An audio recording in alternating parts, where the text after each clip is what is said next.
Bonjour, nouvelle semaine, nouvelle journée, nouvelle actualité. On débute cette revue de presse avec Libération qui revient sur la mobilisation ce week-end contre l'aéroport de Notre-Dame-des-Landes, près de Nantes.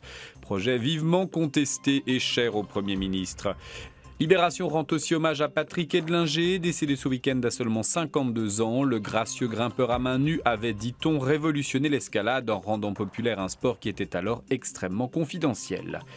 20 minutes plonge au cœur du chaos qu'était l'UMP hier soir, la primaire n'ayant pas encore pu trancher qui de François Fillon ou de Jean-François Copé est le nouveau président du parti. Le tout sur fond d'accusations de fraude, une situation qui rappelle un peu celle de l'élection présidentielle américaine il y a 12 ans.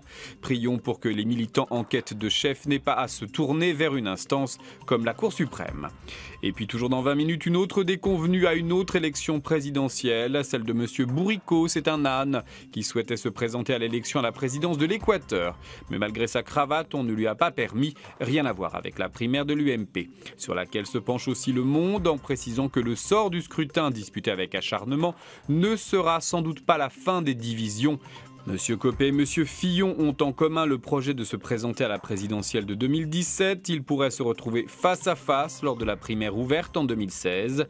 L'élection à la présidence de l'UMP ne réglera rien, analyse l'ancien Premier ministre Jean-Pierre Raffarin. Dès le 19 novembre, une campagne sera relancée. Le Figaro consacre une partie de sa une aux manifestations contre le mariage pour tous qui ont égayé ce week-end. Et la Croix est bien évidemment dans son rôle en réclamant un grand débat sur ce projet de loi. Le Parisien expose ce matin une question fiscale brûlante, celle des impôts payés ou pas par certaines multinationales. On apprend entre autres que Starbucks, en dépit de près de 250 points de vente prospères au Royaume-Uni, n'y paye pas d'impôts depuis des années. En France, le cafetier n'a réglé au fisc que 2,5 millions d'euros l'année dernière, au motif de très faibles bénéfices. L'État soupçonne plutôt d'habiles montages juridiques destinés à échapper au fisc. À suivre.